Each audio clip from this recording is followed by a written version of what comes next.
course, this means Yuka Roya here in the studio. Great to see you as always. Hey, Mark. France's budget crisis is finally over. Months of deadlock. The country finally getting a full year budget. Yuka, tell us more. Finally, while Prime Minister Sébastien Lecornu survived 2 votes of no confidence this evening, allowing the 2026 budget to be adopted. Under the final budget, public spending is slated to edge down slightly from last year to 56.6% of GDP, bringing budget deficit down to 5% of GDP, though that's still above the 4.7% planned in the initial bill. On the revenue side, a special tax on large companies' profits is expected to bring 7.3 billion euros into state coffers, while the €2 tax on parcels from outside the EU will affect online shoppers. In a win for workers, income tax brackets will be pegged to inflation. Now, while most sectors face spending cuts, the Defence Ministry will get an additional 6.7 billion euros compared to 2025, a boost for President Macron, then, who pledged to increase military spending in the face of multiple geopolitical threats.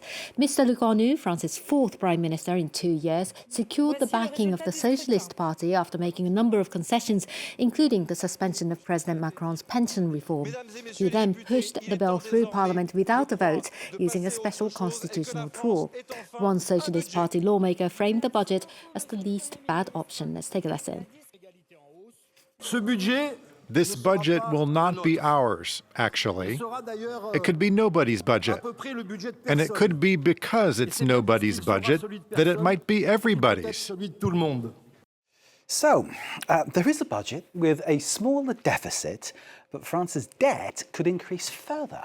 Well, the rapporteur of the Senate Budget Committee, Jean-François Hasson, has warned that the final budget will push the debt pile higher to over 118% of GDP.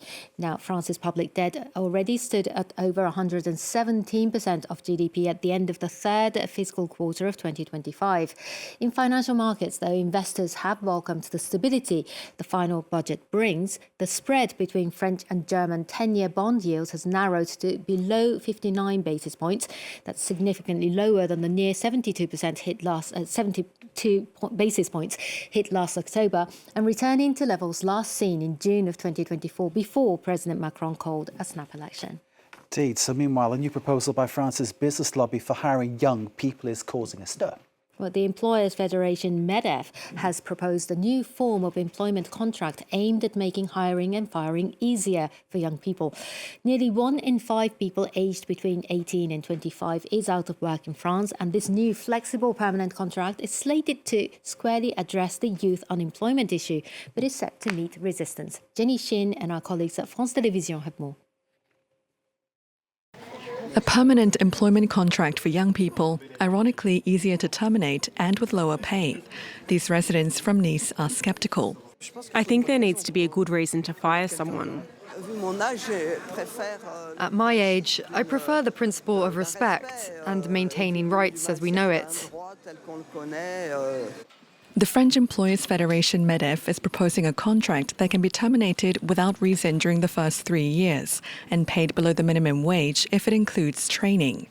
For this restaurant owner who employs a dozen young people, it opens the door to an abuse of the system.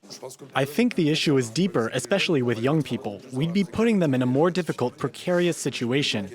I'm afraid there will be employers who will take advantage of this, hiring people on a temporary basis just so that they can pay them less, then discard them just as easily.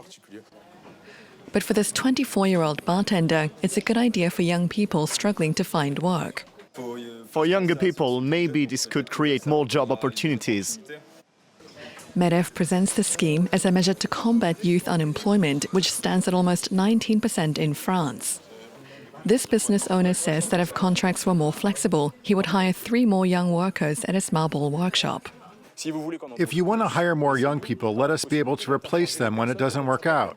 When you meet someone in life, you don't get to know them after 2 months. It takes a year, 2 years, 3 years. We need to bear that in mind, or at least make the trial period much longer. The proposal is reminiscent of a similar youth employment contract announced in 2006. After 4 months of mass protests, the scheme was scrapped. For now, MEDEF maintains that it's only a proposal, but the labor union CGT is already threatening a similar strike. Let's turn to a major development in Donald Trump's trade war. The US president announcing a deal with India.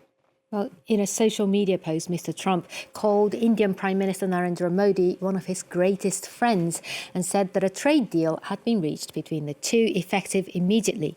According to the announcement, the US will cut its so-called reciprocal tariffs on Indian goods from 25% to 18% and also remove a 25% duty stacked on top of that as punishment for India's purchases of Russian oil. Mr. Trump went on to say that New Delhi had also agreed to stop buying Russian oil and instead buy more American and possibly Venezuelan crude, as well as to buy $500 billion worth of US energy, technology and other products. The Indian leader said big thanks to the US president, also in a social media post, saying he was delighted at the reduction of tariffs, but offering few details about the deal, including on when or if India will stop buying Russian oil. The country, though, had recently started reducing such purchases. The deal comes days after the EU and India agreed at what they called the mother of all deals to boost their bilateral trade. And that's it from the business desk. Yuka, thank you very much indeed.